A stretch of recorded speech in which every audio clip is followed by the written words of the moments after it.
Sveicināti! Šodien es gribu salīdzināt dažādus manus DNS testus. Jā, principā, tas tā. Kurus esmu taisījusi analīzes. Lielākā daļa, jā. Dažos varbūt, ka es pati netaisīju, bet vienkārši ielādēju savus datus no citām. Trijās es zinu, ka pilnīgi noteikti, ka es taisīju pati. Kā pati. Labi, nesavīgi. Tā.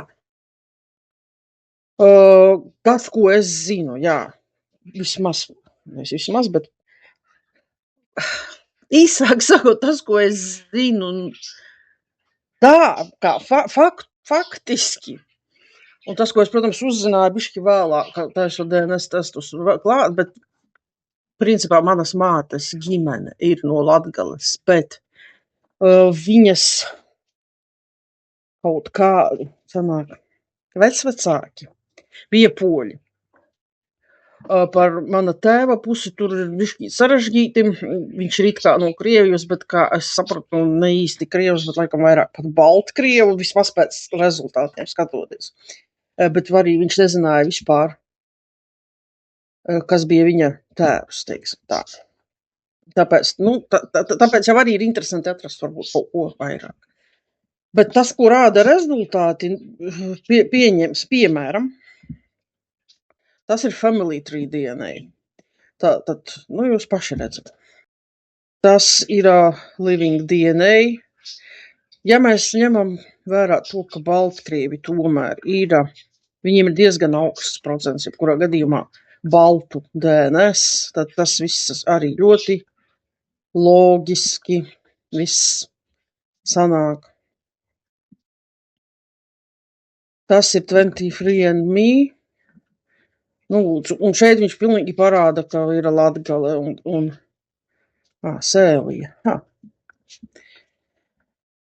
Un, ja mēs ņemam otru pusi, kā kaut kas Baltkrievu, ja lietuvieši tur arī viss, tur, godīgi sakot, jebkuram Baltkrievam varbūt nedaudz lietuviešu un latviešu DNS, tāpat kā jebkuram latvietim varbūt nedaudz Baltkrievu un lietuviešu DNS. Somu, tas arī ir, cik es sapratu, faktiski visur, ja paskaties kādam latvietim, visdrīzāk būs kaut kādi senči vienalga no Somijas, pat ne tieši lībieši, jau nemaz nerunājot par igauņiem, bet tieši no Somijas. Un tātad MyHeritage. Principā tas pats. Un Balkāni, tas ir kaut kas cits interesants. Kāpēc šeit parādās Balkāni? Jebkurā gadījumā ir jāsaprot, ka katra šitā kompānija, viņai jau nedara visu 100% vienādi.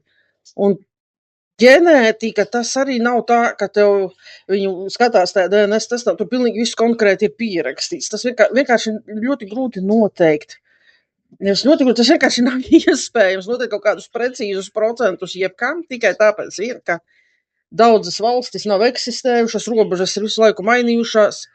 Nevar jau noteikt robežu, kur sākas, teiksim, latvietis un kur viņš beidzas, un kur sākas lietuvietis un kur viņš beidzas, un kurā brīdī, teiksim, cilvēks kaut kur pierobežas zonā starp Latviju un Lietuvu, kur ir bijuši senči dažādi, īsāk sakot, jā, tas vienkārši nav iespējams. Līdz ar to tie rezultāti var tur šis tas būt. Un arī tas, ar ko viņi salīdzina. Viņiem katrai tai kompānijai tomēr ir kaut kāds savs tas, pat nezinu, kā to pateikt latviski, tas ģenētiskā, teiksim, tā nosauks viņu par bibliotēku, pret ko viņi salīdzina, kur viņiem jau ir, teiksim, noteikts. Tas ir mums plus mīnus, kas ir latvietis, tas mums ir plus mīnus polis tāds, bet jau kā tas ir latviski? Īsāk sakot, tās references, ar kurām salīdzina. Tur parasti ņem tādus cilvēkus, kuriem abi vecvecāki ir no plus mīnus vienas un tā paša reģiona. Un tikai.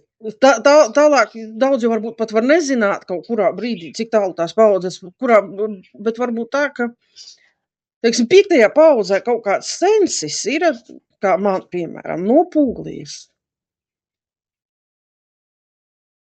Piemēram, mana mamma var teikt, ka jā, ja viņai vajadzētu izmantot viņas DNS kaut kur, kā to piemēru, jā, viņai visi 4 vecvecāki būtu no viena reģiona. Bet vēl tālāk jau bija daļa no Polijas. Tāpēc tas ir, tur bišķīt ir. Jā, viņi vairāk arī skatās uz salīdzinoši nesenajiem senčiem. Visas šitās kompānijas, tur jau tā lieta, ka viņas nesalīdzina ar senajiem cilvēkiem, kas ir dzīvojuši kaut kādās teritorijās, bet tieši lūk ar šīm dažas paaudzes atpakaļ, ar ko salīdzina. Tātad nesenie kaut kādi varbūt pat migrācijas vai kas, es pat to pat tā nevaru nosaukt. Un tāpēc arī ir tā, ka tad, kad es tikko visu to taisies, kad es to sapratu, es domāju, jā, pēc idejas es jau tāpat plus mīnus zināju, kas es esmu, un daudzi zina, un it kā tam nav jēgas tā skatoties. Vienkārši bija interesanti. Bet kāda jēga, ja man pasaka, teiksim, ok, tad 5 paudzes atpakaļ, mani senči bija lūk no turienes, un es jau plus mīnus, teiksim, zinu no kurienes, jā, piemēram. Tāpēc ir labi, ka ir vēl iespēja arī salīdzināt ar senākiem cilvēkiem, ko var darīt kaut kur citur, jā. Tas ir ancestry, un arī plus mīnus tas pats, tās variācijas ir gandrīz, nekādas. Un saliekot to visu kopā, rodas ļoti interesants tas rezultāts. Ja mēs ņemam senāko, kur viņi salīdzina ar senākiem DNS, sakot, cilvēku paliekas kaut kur atrastas, tas ir vairākus 1000 gadus vecas, tas vairākus 100 gadus vecas. Tad mans rezultāts ir šis. Un arī, jā, it kā man uzrādās jau tik daudz tieši kuršu, bet es saprotu, kāpēc. Viņiem vienkārši nav latgaļu, ar ko salīdzināt. Un logiski, ka paši tuvākie, kas būs latgaļiem, laikam jau būs kurši. Jā. Īsākot, jā, tas būtu laikam tas, ko es gribēju pastāstīt.